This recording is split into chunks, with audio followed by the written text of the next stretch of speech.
I always knew my mom had a favorite child, and it wasn't me. But I never thought she'd prove it in front of 200 guests on the most important day of my life. Growing up, I was the quiet one. I liked books, painting, and sitting alone at lunch. My brother, Liam, was loud, charming, athletic, the golden child. He could do no wrong, even when he did. When he crashed my dad's car at 16, he was just a boy learning. When I brought home straight A's, it was, "Why don't you hang out more like Liam?" It was like I was background noise in my own home. Still, I loved them. I loved her. And when I got engaged to Ethan, a kind, thoughtful man who actually saw me, I thought maybe this was my moment. Maybe finally I'd be the star. We planned a modest but elegant wedding. Garden ceremony, string lights, close friends, warm food. Ethan's family welcomed me like I'd always belonged. They helped us with everything: florals, catering, even folding napkins the night before. My own mom said she was too busy to help much, but she offered to give a speech at the reception. I was surprised, touched even. I thought, maybe this is her trying. The ceremony was perfect. Ethan cried when he saw me walk down the aisle. We laughed during the vows, and everyone clapped at the kiss. I felt whole, like maybe the past didn't matter. Then came the reception. Speeches. Ethan's dad told a funny story about Ethan as a kid and ended with, "We're proud to welcome you, Claire." The room clapped. I smiled. Then it was my mom's turn. She took the mic in her pale blue dress, the one she insisted on wearing instead of coordinating with my wedding colors, and stood in front of everyone with her glass of champagne. "I'm so proud of my children," she began. "Claire, of course, looks beautiful today, but I want to take this moment to talk about Liam." I blinked. Just last week, he closed a huge deal at his firm. He's worked so hard, and I don't think he gets enough credit. I looked around. Guests were confused. Some glanced at me. My husband's mom whispered something to her husband. "And you know," my mom continued, "Liam has always been the one holding this family together. Claire would disappear into books and art, but Liam, he showed up. He's the reason this family is what it is." Something cracked inside me. It wasn't just the words. It was the fact she chose today, this moment, to say them. I could feel the blood rush to my face. I looked at Ethan, and he was already halfway out of his chair. But I didn't need him. Stood. Quietly walked to the DJ booth. The tech guy looked at me nervously. I leaned in and said, "Cut her mic. Now." He hesitated. I said it again, more firmly. He nodded. And just like that, my mother's voice faded mid-sentence. There was a beat of silence. She tapped the mic, confused. "Is this thing working?" I stepped up to the front, took the mic gently from her hand. She stared at me like I'd just slapped her. "This is my wedding," I said, voice calm but shaking. Not a press conference for Liam's LinkedIn. Some guests gasped. Others chuckled nervously. My dad looked like he wanted to vanish into the floor. "I've spent my whole life being second place in this family," I continued. "But not today. Today, I'm first. Today is about me and Ethan. And if anyone has a problem with that, there's the door." The room was dead silent. Then someone clapped. Then more joined in. Ethan stood up and walked to me, wrapped his arm around. Me kissed my temple. My mom turned and walked out. Liam followed her, red in the face. Honestly, I didn't care. The rest of the night? It was incredible. No more tension. Just dancing, good food, and people who actually showed up for me. After the wedding, my mom didn't speak to me for weeks. Then she sent a text. "You embarrassed me," I replied. "You've been embarrassing me my whole life." I don't regret cutting her mic. I regret thinking she would ever be anything other than who she's always been. But that night, I didn't let her ruin it.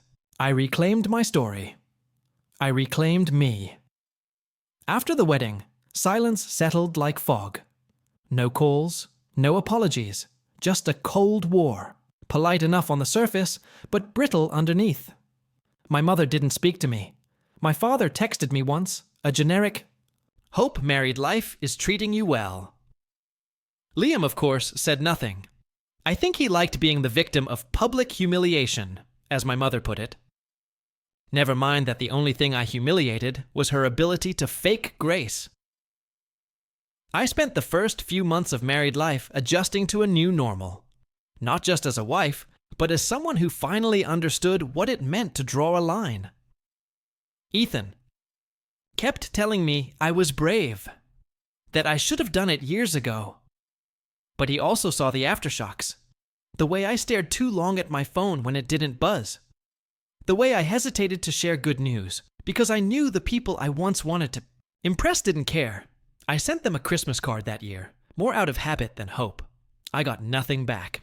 Then, in February, I got a letter. Yes, a letter. My mom's handwriting was still sharp and neat. The kind of script that feels like it's judging you just for reading it. Claire, I'm disappointed by your behavior and how you disrespected your family on a special day. You humiliated me in front of my friends. You embarrassed Liam, who's always supported you, even when you didn't deserve it. I hope one day you understand what you've lost. No love. No sincerely. Just her name, like she was signing off on a business deal. I didn't reply. What was there to say? That she still didn't get it? That she made my wedding about her disappointment? A few months later, my dad reached out. He asked if we wanted to come over for dinner. I agreed. Maybe stupidly. When we arrived, it was clear this wasn't a peace offering. It was an ambush. The food was already plated. No warmth, no welcome. Just 4 cold chairs and a dining table too stiff to feel like home. My mom gave me a dry nod. Liam was there too, grinning like he'd already won something I didn't know I was competing. For they didn't ask how married life was. They didn't ask about my art gallery opening, which had been featured in a local paper. No, instead my mom launched into how hard Liam's life had been lately. The stress of the new promotion has been immense, she said, as if she were, reading from a monologue. Then came the real reason for the dinner. They wanted me to apologize. To her. To Liam. For causing a scene and disrespecting the family name. I laughed. Out loud. I'm not sorry, I said. Not even a little. My mother blinked. My dad looked away. Liam muttered something under his breath about attention-seeking. I stood up. I came here hoping maybe you realized what you did. That you'd at least try to see me. But clearly, nothing's changed. Ethan stood with me, hand on my back. Before we walked out, I looked at my mom and said, "This is the last time I'll beg for love. If you ever decide to give it freely, you know where to find me." We left. And this time, the silence that followed wasn't suffocating. It was peaceful. The next couple of years were quiet. I kept my distance. Ethan and I moved to a new city, closer to his family, and I finally opened my own gallery. It started small, but the community was warm. People actually valued what I made, not because I was trying to compete, but because it mattered to them. I grew, slowly but steadily. And I stopped waiting for my mother to show up for me. Then, 3 years after the wedding, I got a phone call. It was my cousin Jen. Her voice was low, hesitant. "Hey, Claire. Did you hear about Liam?" I hadn't. Apparently, he'd gotten into some financial trouble. A lot of it. A failed business deal, some bad loans, and worse, a messy, very public divorce. I felt conflicted. I didn't want to gloat, but I'd be lying if I said part of me didn't feel like the universe was finally adjusting its scales. Then she said something else. They're auctioning off a bunch of stuff to cover legal costs, including some of the family heirlooms. And my heart froze. See, years ago, my grandmother left behind a jewelry box, antique, hand-carved, and inside it, a pendant she'd worn at her wedding. Everyone assumed it would go to me. She and I had been close. I used to sit by her side while she told stories of her youth, her travels, the love letters she kept from my grandfather. The pendant was the one thing she said she hoped I'd wear one day. But after she passed, it went to Liam. My mother claimed it was for safekeeping. I was never even told where it went. Just gone. Until now. Apparently, it had resurfaced in the auction catalog under vintage family jewelry. I didn't think. I called the auction house that night, registered, bookmarked the lot, and 1 week later, I bought it back. The pendant. The box. The history that was stolen from me by the people who were supposed to preserve it. When it arrived, I opened the box with trembling hands. The scent of old wood and lavender still clung to it. Inside, the necklace gleamed, like it had been waiting for me all this time. I wore it that night to an art event. Ethan smiled when he saw it. "You look like you've come full circle," he said, and I had. They took everything they thought mattered, attention, spotlight, status, but they never understood the value of what they threw away. And now, it's mine again. Months passed after I reclaimed the pendant. In that time, I didn't hear a word from Liam or my parents. It was like buying that piece of history back had drawn the last invisible line in the sand. And honestly, I was fine with that. My life had become fuller, quieter, and more authentic. But quiet doesn't last forever. One afternoon, a letter showed up at my gallery. No return address. Handwritten. The penmanship was shaky, familiar. Too familiar. It was from my father. "Claire, I know we haven't spoken in a long time, and I doubt I have the right to ask anything of you, but your mother is sick. Really sick. She won't say it, but she wants to see you. I think she's scared. We don't know how much time she has left." I sat with the letter for a long time. I didn't cry. I didn't feel angry. I felt tired, like every old wound had been lightly tapped, not enough to bleed, but enough to ache. That night, I showed Ethan the letter. He didn't tell me what to do. He just said, "Whatever you choose, do it for you. Not for closure. Not for them. For the version of you who still wants to heal." It took me a week to decide, and then I went. Their house looked the same. Too perfect. The kind of home where nothing ever looked lived in, just presented. My dad opened the door. He looked older, smaller, like time had taken more from him than he was willing to admit. He nodded, stepped aside, and let me in. My mom was in the living room, resting in a recliner. A thin blanket covered her legs, and her face was pale, drawn. I barely recognized her. "Claire," she said. Her voice cracked on the name. "Hi, Mom." There was a pause. Then she did something I never expected. She cried. Not the angry performative tears I'd seen at family events, but silent, shaking sobs. Her hand trembled as she reached for mine. "I'm sorry," she whispered. "I was so cruel to you." My throat tightened. I didn't know how to respond. I wasn't ready for this version of her. Fragile, remorseful, real. "I wanted everything to look perfect," she said. "And when you didn't play along, I punished you for it. Liam, he was easier. He did what I wanted. You always made me feel like I couldn't control you." "That's because you couldn't," I said gently. She nodded, eyes red. "You were always more like your grandmother. She made her own path. I was afraid you'd leave us behind. And I guess, in trying to stop that, I pushed you away even harder. I didn't say, 'It's okay,' because it wasn't. But I did squeeze her hand. 'I'm not here for revenge,' I said. 'I just needed to know if you ever saw me.' 'I do now,' she whispered. 'Too late, but I do.' We sat there a while, no more words, just silence and her hand in mine.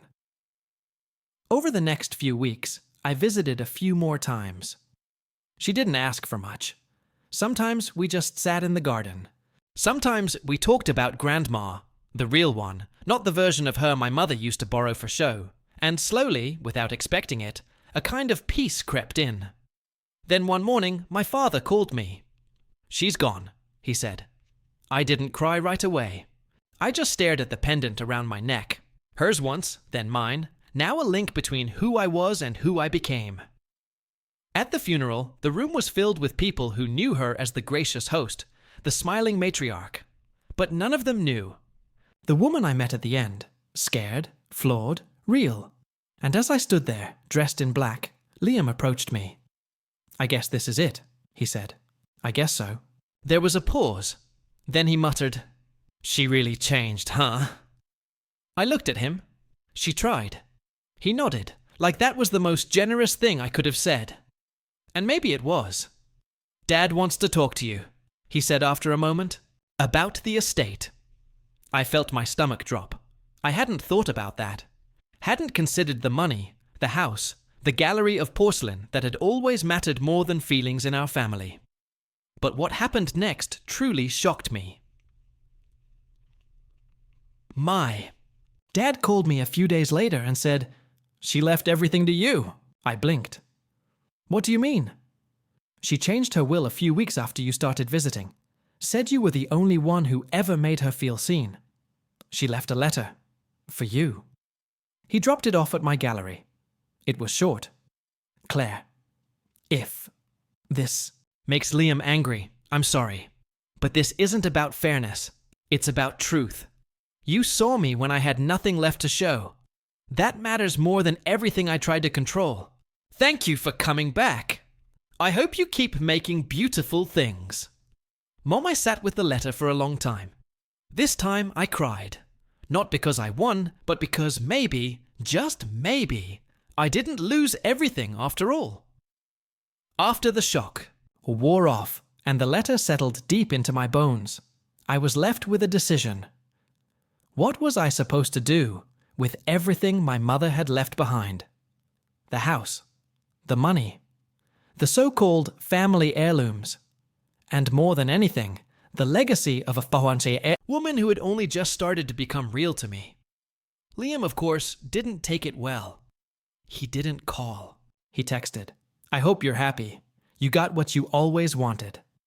I stared at the message for a long time before deleting it without responding.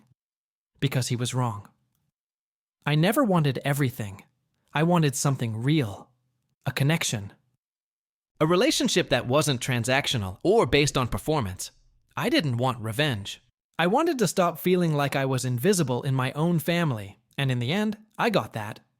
But it came at a price none of us could have predicted. A few weeks later, I stood alone in my parents', now my, house. The silence felt different now. Less suffocating, but not exactly welcoming either.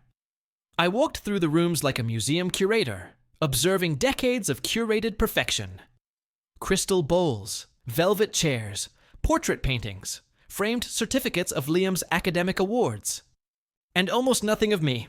Not a photo, not a childhood toy, not a scrap of the girl who had once lived in this house too. That's when I made my decision. I didn't want it. Any of it. The house was sold. The furniture auctioned or donated. The jewelry I didn't keep. For personal meaning went to charity auctions supporting young artists. And the money? I used part of it to open a second gallery. This time, focused exclusively on underrepresented artists. Young, queer, neurodivergent, immigrant creators who never got the spotlight. People who, like me, had once been told they weren't the face of legacy.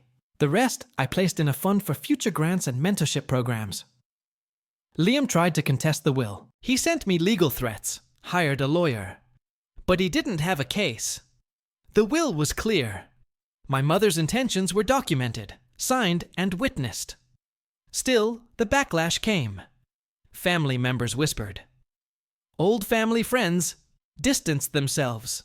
A cousin even asked me if I felt guilty. "You basically took her life's work and threw it away." "No," I said, "I freed it." I kept only 2 things from the estate. The pendant. A black and white photo of my mother and my grandmother, laughing in a kitchen, flour on their faces, caught mid-laughter, the only candid image I'd ever seen of either of them. I framed it and hung it in my new gallery, not as a tribute to perfection, but as a reminder, women like us are allowed to take up space, allowed to laugh, allowed to be messy and kind and complex and real. Years passed. Ethan and I got married. A quiet ceremony. No speeches. Just art, light, music, and real smiles. One afternoon, as I was helping a young artist set up for her first exhibit, she asked, "Me, did your family support you when you started all this?" I paused. "No," I said. "But they helped me become the person who could do it anyway." She smiled. "That's powerful." I nodded. "It is." That night, I stood alone in the gallery, looking at the framed photo of my mom and grandma. For the first time in years, I didn't feel angry when I looked at her. I felt grateful. Not because she left me everything, but because in her final months, she finally gave me something she never had before. Honesty. Sometimes the greatest. Inheritance isn't money or objects. It's the freedom to live without needing their approval. And I had that now.